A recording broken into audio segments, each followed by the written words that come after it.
Hi everyone, welcome to the class of Literary Theory.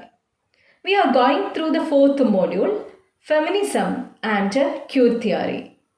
Today, let me introduce Dalit Feminism.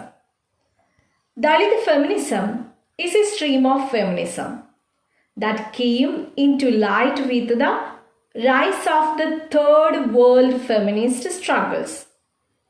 It is a typical Indian phenomenon in feminist criticism. Dalit feminists argue that women, and in particular Dalit women, are the worst sufferers of the structural domination of men over women. They are dual victims to both patriarchy and the evil of caste. Dalit feminism means Dalit women fighting against the hegemonies or dominance of caste, class, and masculinity. The political expression of the intertwining or connecting struggles of caste and gender. Dalit feminism hence is essential to democracy and equality. Dalit feminism largely captures the individual experiences of marginalized women within the larger social structures. However, it was only in the 1990s when Dalit women advocated that their concerns and ideologies were different from that of the upper caste women. All women face the worst part of the patriarchal society, but the very nature of this structural violence is more extreme with respect to women belonging to the lower castes. They are oppressed not only by the men in their own caste, but also by the men who belong to the upper caste. This point is validated by the very nature of sexual violence that Dalit women are subjected to, wherein most of the cases the perpetrators belong to the upper caste. It is this very essence of caste and gender that Dalit feminism captures. Just like black feminism, Dalit feminism has an emancipatory potential wherein the concerns of caste and gender get transformed as the main facet of Dalit women's mobilization. Mobilization means make them capable of movement. Taking its cue or signal from the black feminists of America, the leading Dalit women writers focused on the double oppression experienced by the backward women of India from the upper class men and women and the Dalit male. The movement found its first autonomous expression with the formation of the National Federation of Dalit Women in New Delhi in 1995.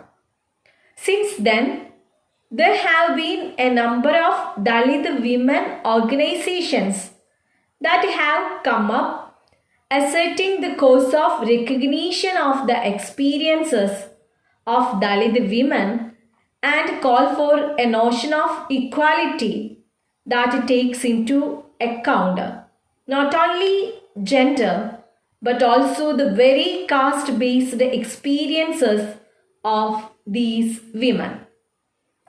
To get a comprehensive picture of how caste, class, and gender intertwine in Dalit women's perspective, it is important to look at their kin communities. There are multiple layers within these groups, with those Hindus imitating the religion's caste practices such as untouchability. Dalit feminism is an articulation or expression based on the consciousness of the Dalit women themselves, their experiences of humiliation or dishonor, poverty, isolation by virtue of gender, caste, and class. Mainly described as discourse of discontent and a politics of difference. It argues for a greater inclusive space for Dalit women in all walks of life. In literary criticism, the Dalit feminists reveal the misrepresentation of the Dalit women as victims in the works of mainstream Indian authors like Mulkraj Anand and Premchand. Secondly, it encourages the Dalit women to script their body and mind, mainly in autobiographical narratives.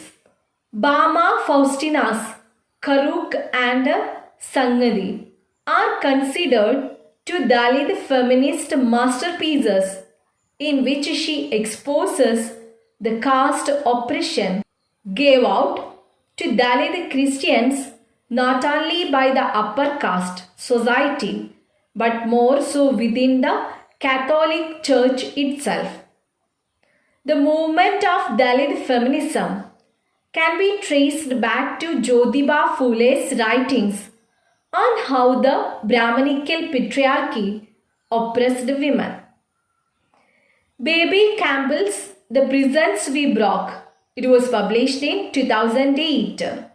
And Urmila Pawar's The Weave of My Life. It also published in 2008. Articulate the hidden histories of hurt and humiliation. Meena Kandasamy, Shivakami, and Jayarani form other leading Dalit feminist voices. Children, once again I remind you, all of you please go through what it is Dalit feminism and the famous Dalit feminists. Next, I want to introduce post-feminism. The term post-feminism refers to a backlash against the second wave of feminism. Post-feminism describes a range of viewpoints reacting to feminism. While not being anti-feminist, post-feminists believe that women have achieved second wave goals while being critical of third wave feminist goals. The term was first used in the 1980s to describe a backlash against second wave feminism. It is now a label for a wide range of theories that take critical approaches to previous feminist discourses and includes challenges to the second wave's ideas. Other post-feminists say that feminism is no longer relevant to today's society.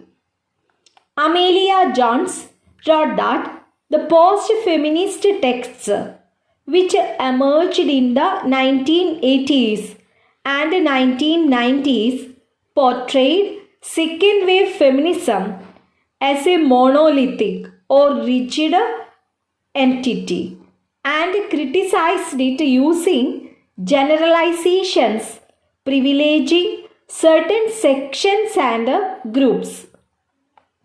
This approach primarily considers feminism in its present form as inadequate to address the concerns and experiences of women. Being completely heterosexist, post-feminism proclaims the idea of men as lovers, husbands, and fathers. I think all of you remembered well the meaning of heterosexist. Heterosexist means discrimination or prejudice against non-heterosexual people based on the belief that heterosexuality is the only normal and natural expression of sexuality. Naomi Wolf, Katie Roif, Renee Denfeld, and Natasha Walter, sometimes labeled as anti-feminists, are suspicious of any definition of women as victims. Post-feminist concerns engendered or inspired the third wave of feminism. Though post-feminism itself is sometimes regarded as the third wave. The perception that women are of many colors, ethnicities, nationalities, religions, and cultural backgrounds, and hence any theory of homogenization must be resisted, was the central thesis of the third wave. Homogenization means the process of making things uniform or similar. Rebecca Walker, who coined the term, actually referred to the different new happenings like queer theory and lesbian feminism by the term, but by extension, it could mean black feminism and Dalit feminism as well. In other words, they tried to formulate feminist practices inclusive of race, class, gender, and sexuality. One of the earliest uses of the term was in Susan Bolotin's 1982 article Voices of the Post-Feminist Generation, published in New York Times Magazine. This article was based on a number of interviews with women who largely agreed with the goals of feminism but did not identify as feminists. Some contemporary feminists such as Kata Pollitt or Nadine Strossen consider feminism to hold simply that women are people. Views that separate the sexes rather than unite them are considered by these writers to be sexist rather than feminist. In her book Backlash, The Undeclared War Against American Women, Susan Faludi argues that a backlash against second wave feminism in the 1980s has successfully redefined feminism through its terms. She argues that it constructed the women's liberation movement as the source of many of the problems claimed to be troubling women in the late 1980s. She also argues that many of these problems are imaginary, constructed by the media without reliable evidence. According to her, this type of backlash is a historical trend, recurring or repeating when it appears that women have made substantial gains in their efforts to obtain equal rights.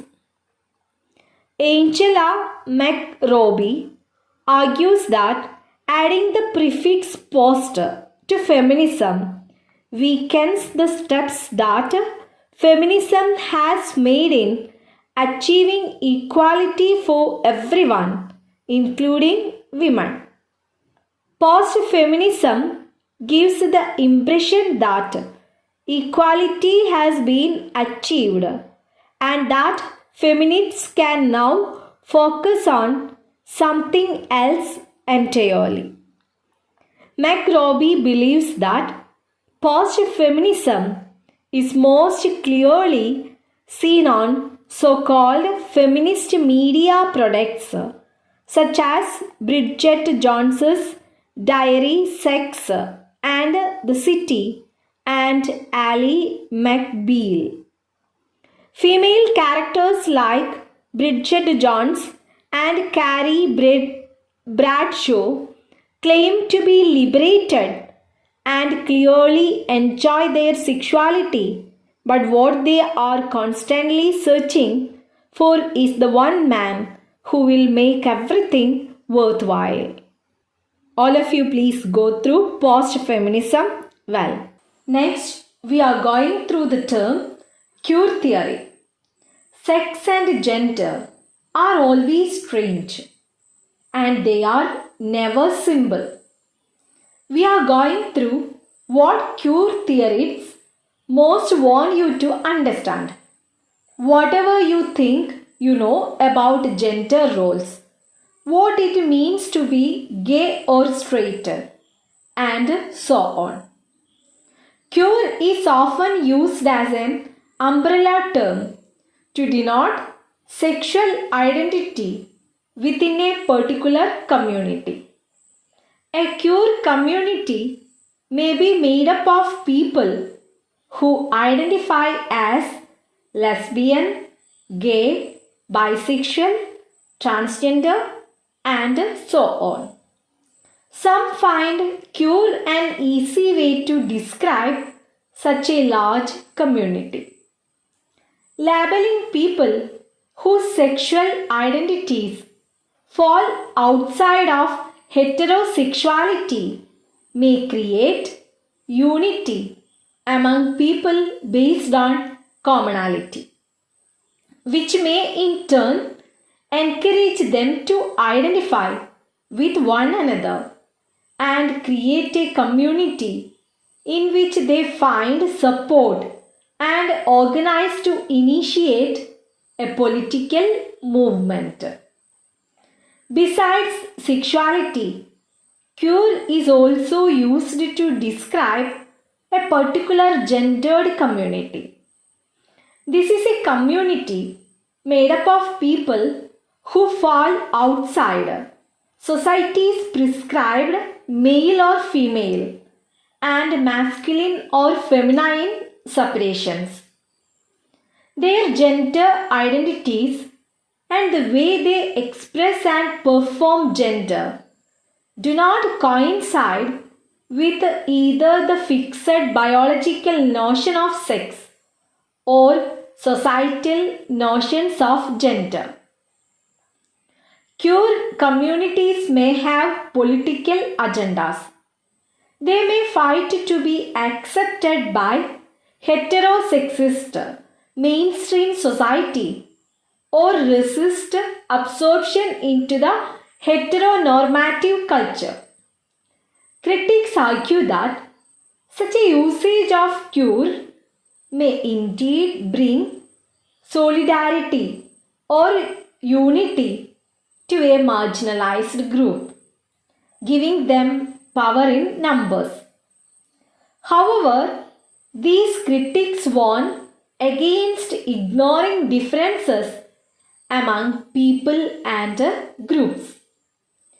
Queer theory emerges as a result of the gay liberation movement of America. Kicked off with the 1969 Stonewall riot in New York, gay liberation in the 1970s worked with two main objectives: to resist oppression and discrimination against a sexual minority, and to encourage gay people themselves to develop a pride in their sexual identities.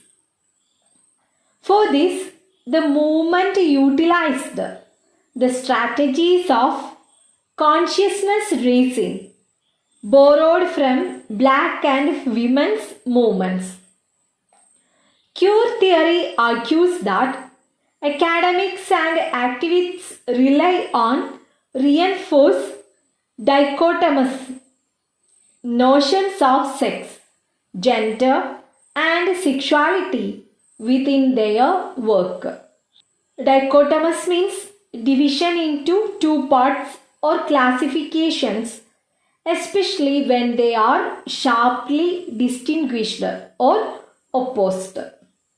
These binaries may be male or female, man or woman, masculine or feminine, heterosexual or homosexual.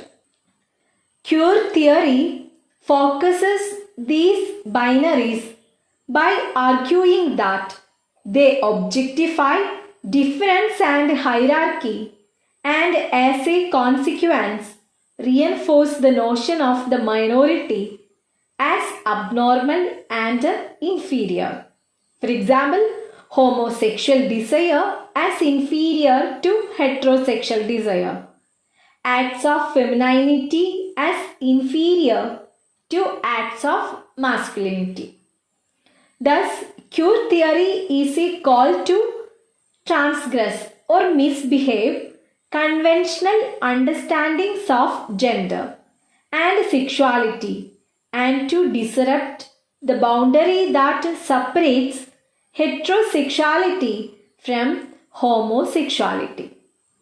Instead, queer theorists argue that the heterosexual homosexual division must be challenged to open space for the multiple identities, embodiments, and discourses that fall outside assumed binaries. Two major sources of influence on the gay or lesbian theorists were Freud and Foucault. In an outline of psychoanalysis, Freud argued that sexual life was concerned primarily with obtaining pleasure from the body, often beyond the needs of reproduction. He also noted in three essays on sexuality that man need not always find sexual interest in woman. Based on these, the gay theorists formulate that compulsory heterosexuality only supports a bourgeois subject position. Foucault's The History of Sexuality is a revisionary rereading of major theories of psychology and sexuality. It was with the birth of queer theory in the 1990s, deriving from post-structuralist theories against the normative straight sexual formations, that gay or lesbian readings of literature arose as a critical position. The term queer was coined by an Italian feminist and film critic in 1990 to refer to the sexual minoritism of gay, lesbian, and bisexuals. Eve Kosowski Sedgwick, Judith Butler, and Antrim Rich, and Diana Fuss extended the domain of the queer as an independent critical school, separating it from feminism. In queer theory, an introduction, Anna Marie Jagos gives a historical transition of the idea of queer. She says, queer focuses on mismatches between sex, gender, and desire. For most, queer has prominently been associated with simply those who identify as lesbian and gay. Queer is an association with more than just gay and lesbian, but also cross-dressing, hermaphroditism, gender ambiguity, and gender corrective surgery. Hermaphroditism means the condition of having both male and female reproductive organs. In Gender Trouble, Judith Butler attempted to bring in post-structural elements into queer theory by putting forward the theory of gender as performativity. To her, gender identities are a kind of imitation for which there is no original. Eve Kosowski-Sedgwick is another theorist important to queer theory. In Between Men and the Epistemology of the Closet, she problematizes the notions of sexuality as Butler did. She uses people are different from each other. In short, queering is the process of reversing heterosexuality as the accepted norm. The term compulsory heterosexuality, which was first put forward by Gayle Rubin, was popularized by Antrin Rich in Compulsory Heterosexuality and Lesbian Existence. Heterosexuality is naturalized because it is sanctioned by the existing notion of power, and Rich argues that the roots of lesbianism can be found in the fact that girls are of woman born, a kind of woman identification. I think this is enough for today's class. We covered Dalit feminism, post-feminism and queer theory. All of you please go through all these terms well. Take care and stay at home. Thank you.